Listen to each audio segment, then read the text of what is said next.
Mank. I was really excited about this movie even before it got the most Oscar nominations of any 2020 film. Partly because I'm a big fan of Citizen Kane, and partly because, as a student of Hollywood history, I can say the Mankiewicz family means a lot to me.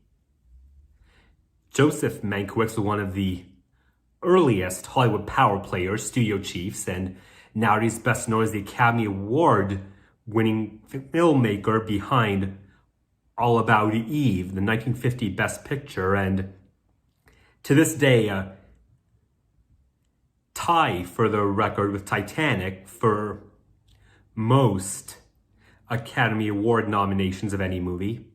And Joseph's son, Tom Mankiewicz, was the writer of Superman's 1 and 2, was only credited as a story consultant on the first one, and I don't believe he got any credit on the second one, but that's due to the corruption, the wheeling and dealing that goes on in Hollywood, a lot of it unfair, which is kind of what the movie's about. And Tom's son, Ben Mankiewicz, is currently Turner Classic Movies' main host. So those of you who are family events fans, myself included, you go to Turner Classic Movie screenings, it is Ben Mankiewicz giving introductory and concluding speeches before and after the movie. In fact, he has an unseen cameo in Mank as well. He plays the announcer on the radio for the Academy Awards. So basically playing the guy talking about his real life great uncle's triumph.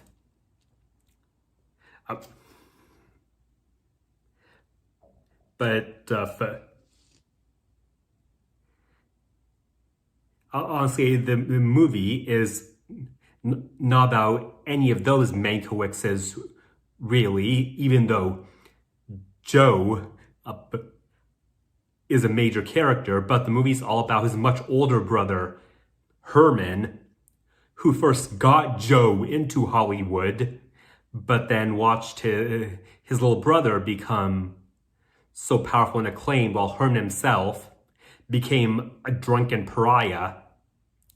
Now, why is that? The movie goes back and forth chronologically. So we see scenes in the mid-30s. We've got Herman Mankiewicz, who is an idealist at heart, who really believes, as the author Upton Sinclair preaches, that man should want to help his fellow man. But of course, even nowadays, the word socialist is met with such animosity, often by people who don't know the difference between socialism and communism. Herman Mankiewicz actually talks about that in this movie. The character has a line about it. It's back in the 30s, even Hollywood was conservative enough to want to actively destroy the political campaign of Upton Sinclair, get his Republican opponent in office, his conservative Republican opponent. This was one of the party's first switch platforms when the FDR and the Democrats started the New Deal, and a lot of conservative Democrats, racist ones, bounced ship, not wanting to help poor people, given the color of many poor people. The movie shows a propaganda made, but that's the thing.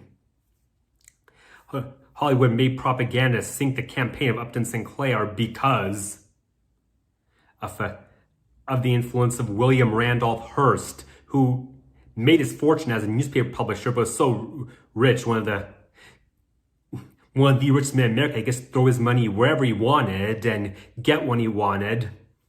That included in Hollywood, where a lot of his vested interest was because of his mistress, Marion Davies.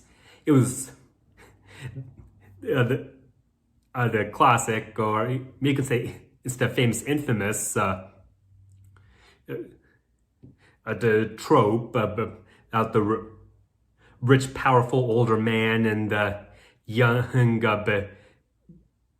a beautiful, poor woman. But Marion was actually a talented actress. William Ralph Hearst might have inadvertently hurt her career because she was in his shadow. But Marion does form a friendship with the writer Herman Mankiewicz, whom she connects with, and then he starts to realize the idealist William Randolph Hearst once was, what emptiness he must have inside, and then he gets his idea for a movie about a newspaper tycoon who turns his back on everything he really values to become one of the most powerful people in the country, and heck, in the world. I mean, it was William Randolph Hearst who made Spanish-American War happen, really. But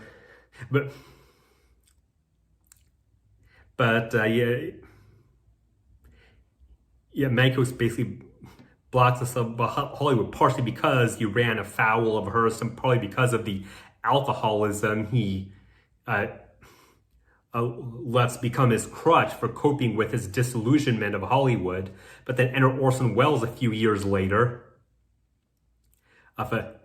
And this 24-year-old wants to make a movie that lays bare William Randolph Hearst, and then he asks Herman Mankiewicz to be screenwriter, the deal being Mankiewicz gets to write another screenplay with complete creative control, even though he's been blacklisted, essentially.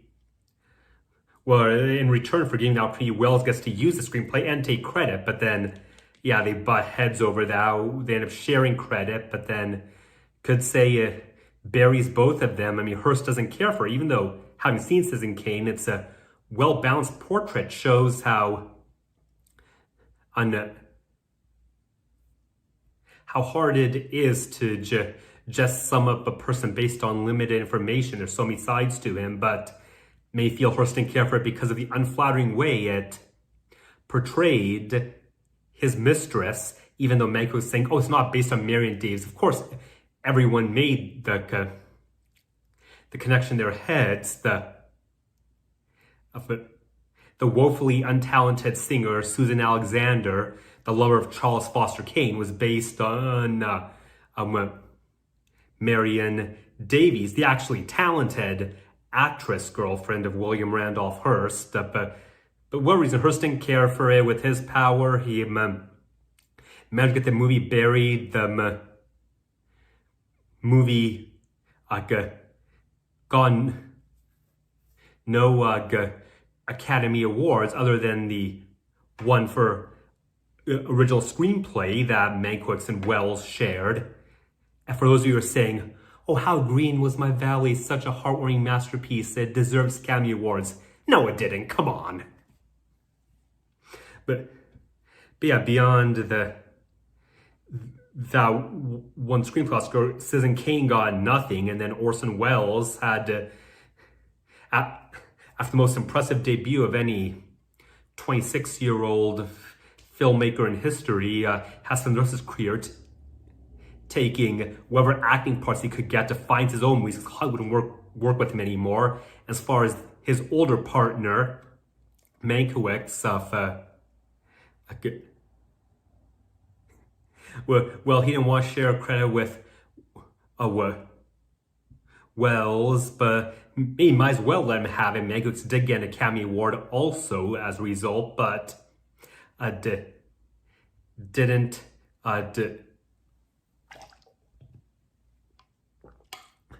anything to revive his career. The alcoholism just continued to do him in for what was the rest of left of his life. And then in the decades since, Citizen Kane has always been thought of as Wells' movie anyway. He was perhaps Hollywood's first ever quadruple hyphenate: actor, director, producer, writer, even though, again, the right part is disputed. But this movie gives Herman Mankiewicz his day in the sun uh, shows him being the primary writer, and then of course you could also argue that Citizen Kane is the classic it is, less because of the story, which is fantastic, but more because of Wells' incredible direction, all the revolutionary filmmaking techniques he brought to the foreground, made unlike anything anyone had seen before. But point is, but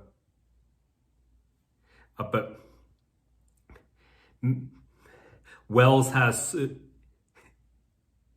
if he couldn't find some hard studios in his lifetime, he's certainly gotten the artistic recognition decade after decade. And this movie is showing Mankiewicz's side of the story, what he contributed, and what matters for us fans is that it's a terrifically done movie. I like the decision to make it in black and white, make it like movies of that time period. And I even liked how the initial credits looked like the credits you'd have in a movie back then. I wish the end credits had been